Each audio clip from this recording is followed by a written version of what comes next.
Hola, ¿cómo estás? Mi nombre es Diego Lainez y mi misión en este nuevo mundo es ayudarte a ser una persona financieramente más consciente. Hoy te voy a hablar del fondo de emergencia o fondo de imprevistos.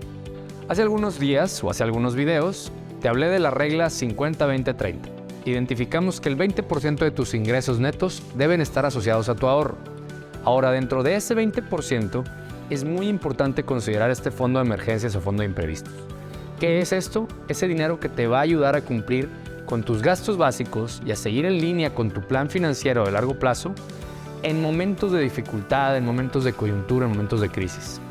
Siempre es importante prever y saber que no es si va a llegar o no una crisis, es nada más cuándo. Y para eso el fondo de emergencia, para no reaccionar ante eventos que pueden afectar tus finanzas, y ese es el objetivo principal de este instrumento. A ver, ¿qué es el fondo de emergencia? Este fondo es ese dinero que tú vas guardando para el corto plazo y que te permite suplir esos gastos fijos necesarios básicos en un momento en que te puedas llegar a quedar sin ingresos o que por alguna razón tuviste un gasto extraordinario que mermó tu flujo.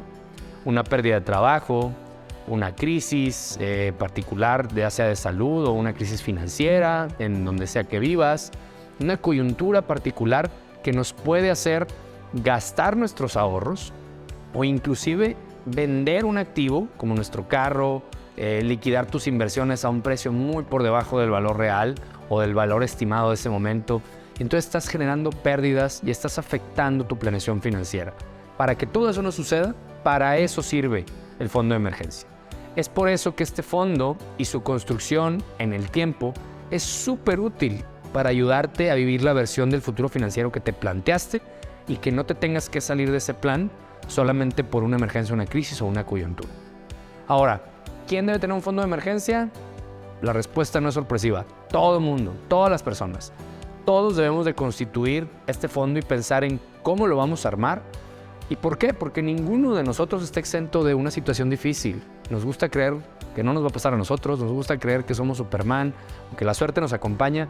Créeme, siempre la vida es así, nos va a llegar una situación difícil y vas a tener obligaciones que cubrir.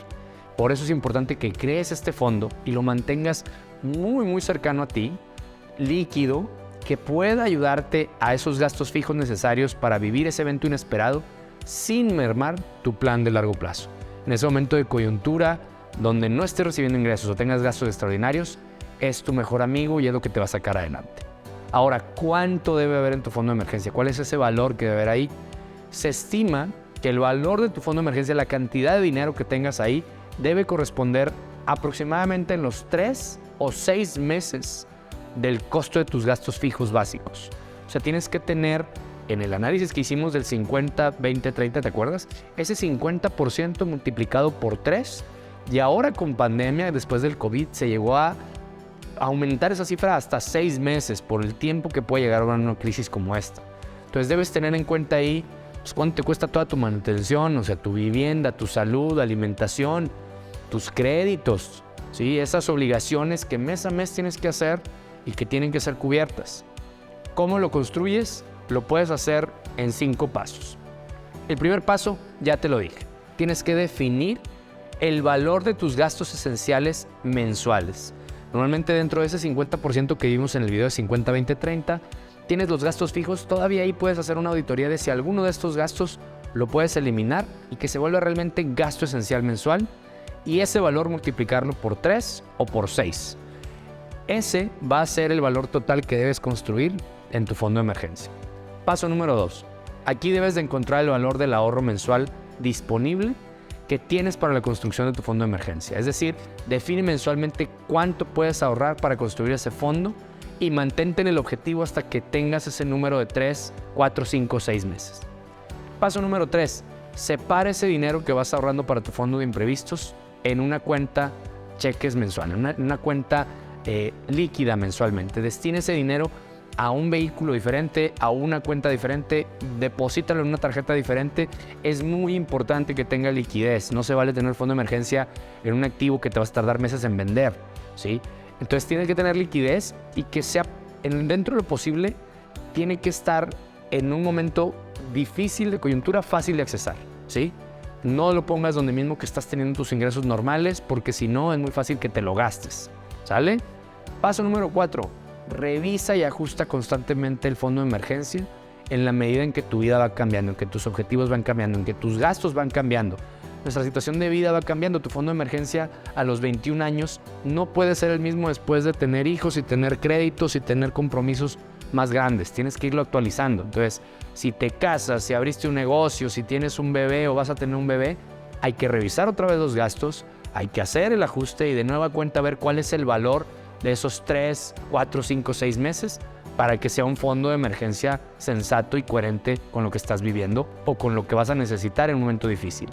Y paso número 5, tienes que ser muy responsable con tu fondo de emergencia. Tienes que mantener claro el objetivo de para qué lo creaste. No es para utilizarlo cuando se te atora la carreta de repente un mes para la tarjeta de crédito. No, es necesario usar el fondo de emergencia justamente para una emergencia. No se debe usar el fondo de emergencia para un antojo, para cambiar el carro, ¿sí? O sea, para comprar una nueva televisión. Tu fondo de emergencia es exclusivo para una emergencia.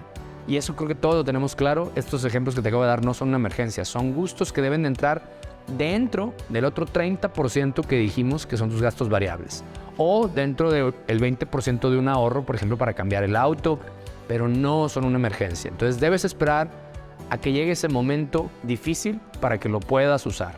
Te vas a dar totalmente una paz mental saber que lo tienes y te va a dar un flujo muy importante para cumplir tus metas cuando lo necesites. Entonces tu fondo de emergencia igual a tranquilidad.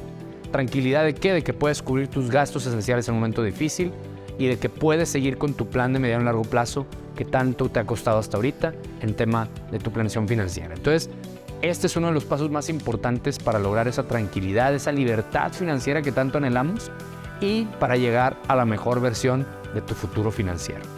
Entonces ya lo sabes, no te pierdas de esta herramienta clave para tus finanzas personales y sigue viendo las otras herramientas y los otros videos en los cuales te seguimos compartiendo otras maneras de bloquear, de potenciar tu futuro financiero, como es el fondo de emergencia. Muchas gracias.